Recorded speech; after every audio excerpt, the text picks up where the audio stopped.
The Hollow Cooler.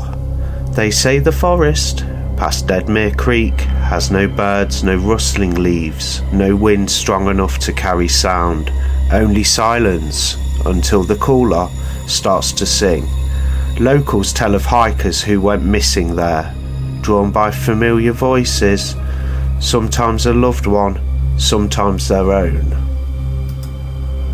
Always soft, always distant. I never believed the tales. I was a wildlife photographer, chasing dusklight and misty frames. I came for the beauty and found something else entirely. On my third night in Deadmere, my camera caught whispers, faint static on playback that formed my name. I replayed it again and again until I could almost hear my mother's voice through the crackle. Come back. I followed the echo through the fog. Every few steps her tone shifted, older, slower, like her throat was filling with soil. I pressed on anyway, the sound becoming clearer, closer, until it wasn't coming from ahead at all. It was above me. From the canopy, dozens of mouths bloomed open across the bark. Wood and flesh lined, twitching with tongues made of roots. Each one whispered in a different voice. Some begged, some wept, some laughed. They called names I didn't know. I stumbled back, tripped over something slick. I turned a sunken pit pulsing like a camera lights flickered. The dirt was breathing.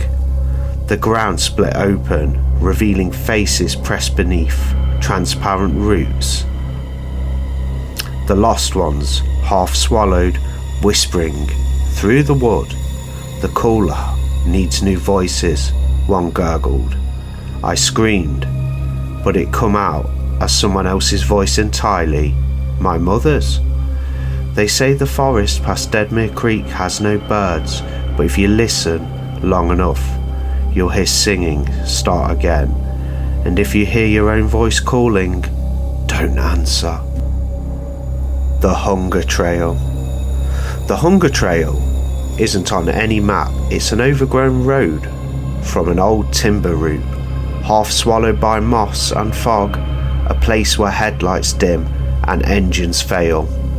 No one remembers when it was last used, but the old men at the tavern say the loggers found bones there, some too long to be human, some too short to be animal.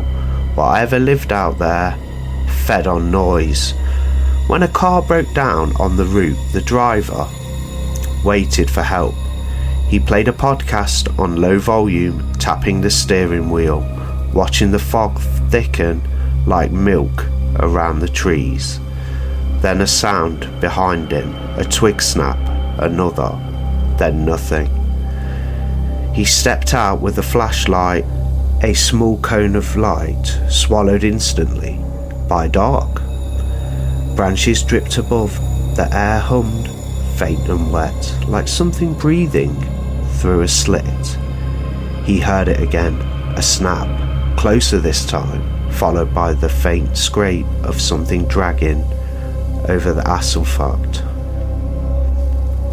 He froze. He turned the flashlight and saw a shape, crouched low, pale, like the skeleton of a deer, twisted wrong. It had no eyes, only a long slit from the forehead to jaw that opened sideways when it inhaled and when it exhaled. It mimicked his own voice. "Help me," it whispered in a perfect copy. Then it moved, too fast, too fluid. He ran. Every sound he made, it repeated louder. Each footstep doubled. Each breath echoed in delay. It was learning his rhythm, feeding on it. He reached the truck, slammed the door, turned the key. Nothing. The engine coughed like a dying throat. Then silence again. He dared to breathe, and the radio flicked on. Through static came his own voice, distorted, hollow. "Don't move." The headlights burst alive, revealing the creature pressed against the glass, jaw split to the collarbone, mouth full of humming noise. The world shook with the sound of 100 voices trying to breathe through one throat. By the time the rescuers found the truck, it was empty, but the seats still vibrated, faintly like something was breathing in the fabric. Now they say if you ever drive through the fog and your radio starts replaying your own voice, you've wandered onto the hunger trail, and once it hears you, it won't stop until it's fed.